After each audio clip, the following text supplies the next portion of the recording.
Hello everyone, আশা করি তোমরা সকলে ভালো আছো। তোমাদের সকলকে স্বাগত জানাই ম্যাথ ডায়েরিতে। অঙ্ক দেখো, বলেছে কোন ক্ষুদ্রতম সংখ্যাকে 5, 6, 7, 8 এবং 9 দ্বারা ভাগ করলে যথাক্রমে 4, 5, 6, 7 এবং 8 ভাগশেষ থাকবে। তাহলে ভাজক হচ্ছে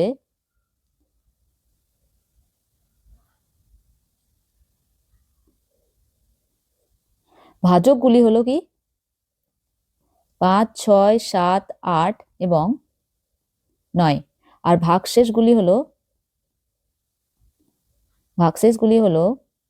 4, 5, 6, 7 এবং 8। তাহলে ভাজক এবং ভাগশেষের মধ্যে যে সংখ্যাগুলির যে পার্থক্য, সেই পার্থক্যগুলি কত হচ্ছে? 5 - 4 = 1, 6 - 5 = 1, 7 - 6 = 1, 8 - 7 = 1, 9 - 8 = 1। তাহলে ভাজক এবং ভাগশেষের মধ্যে পার্থক্য 1 আসছে। তাহলে এক্ষেত্রে কি হবে, যে ক্ষুদ্রতম সংখ্যা হবে, যে ভাজকগুলির যে লসাগু বেরোবে তার থেকে পার্থক্য যে 1 বেরিয়েছে তা মাইনাস করলে ক্ষুদ্রতম সংখ্যা পেয়ে যাবো আমরা। তাহলে লসাগু 5, 6, 7, 8 এবং 9 এর মধ্যে লসাগু বার করতে হবে, এদের লসাগু বার করতে হবে।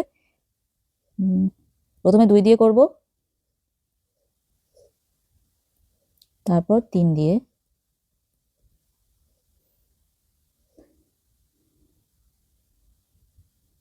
এরপর আর হচ্ছে না। তাহলে লসাগু সমান আমরা লিখতে পারি 2 × 3 × 5 × 7 × 4 × 3। এদের মাল্টিপ্লাই করলে হবে 2520।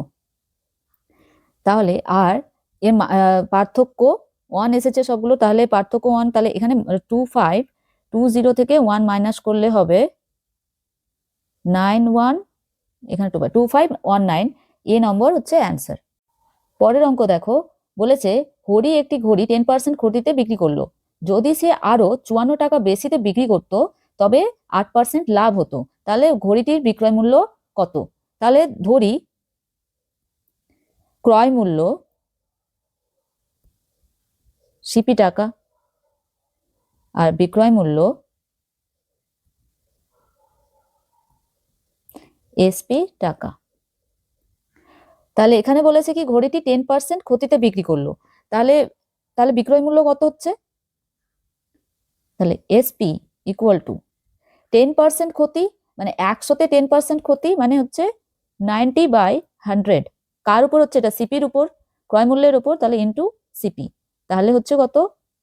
0.9 সিপি। এরপর দেখো, এরপর বলেছে কি যদি সে আরো 54 টাকা বেশিতে বিক্রি করতো তবে 8% লাভ হতো। তাহলে এখন 54 রাখলাম, এখানে কি বলেছে পরে দেখো যে 8% লাভ হতো। তাহলে লাভ হতো, তাহলে বিক্রি করে লাভ হতো, তাহলে বিক্রয় মূল্য কত হবে? এসপি ড্যাশ বার করবো। তাহলে 8% লাভ হতো, মানে 100-তে আরো 8 বেশি হবে, তাহলে 108 বাই কত? 100। এটাও কত হচ্ছে? সিপির উপর, ক্রয় মূল্যের উপর এটা লাভ হচ্ছে। তাহলে হবে কত? 1.08 সিপি।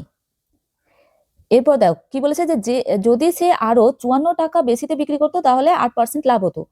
তাহলে এই দুটোর মধ্যে পার্থক্য এসপি ড্যাশ মাইনাস এসপি সমানই কত হচ্ছে? 54। তাহলে এসপি ড্যাশ সমান কত? 1.08 সিপি মাইনাস এটা কত হবে? 0.9 সিপি। তাহলে কত বেরোবে? Equal to 54। তাহলে মাইনাস করলে হয় 0.18 সিপি ইকুয়াল টু 54। তাহলে CP equal to 54/0.18 equal to 54 into 100/18। তাহলে এখানে হচ্ছে 300, এত টাকা হচ্ছে। তাহলে এখানে কি বলেছে? ঘড়িটির বিক্রয় মূল্য কত? তাহলে আমরা এসপি সমান প্রথমে কি বার করেছিলাম? 0.9 সিপি বার করেছিলাম। তাহলে এখান থেকে আমরা এসপি পেয়ে যাব। তাহলে এসপি সমান সমান 0.9 ইন্টু সিপি কত বেরোলো? 300। তাহলে ইন্টু 300, তাহলে কত হবে অ্যান্সার? 3 9 হচ্ছে 27, 270 এত টাকা।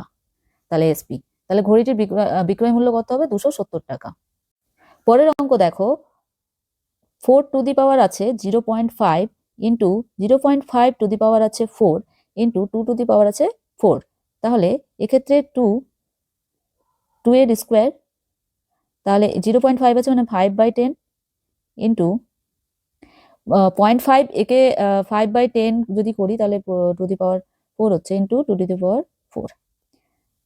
তারপর এটা হচ্ছে 2 টু দি পাওয়ার 2 ইন্টু 5/10, তাহলে এখানে 5 এখানে কেটে যাচ্ছে, ইন্টু এখানে কত হচ্ছে 2, তাহলে 1/2 টু দি পাওয়ার 4 হচ্ছে, তাহলে 2 টু দি পাওয়ার 4। আচ্ছা, এরপর এখানে কত হচ্ছে 1, 2 এর পাওয়ারে 1 ইন্টু এখানে 1/2, এখানেও পাওয়ার 1/2 এর পাওয়ারে 4 আছে মানে এখানে 2 ইন্টু 2 ইন্টু 2 ইন্টু 2 লিখতে পারি, ইন্টু এখানে 2 এর পাওয়ারে 4, তাহলে 4টে 2 লিখে দিতে পারি। আচ্ছা, 4টে 2 এখানে আর এখানে কেটে গেল, তাহলে কত হচ্ছে 2 এর পাওয়ারে 1, তাহলে অ্যান্সার হচ্ছে 2, তাহলে সি নম্বর অ্যান্সার।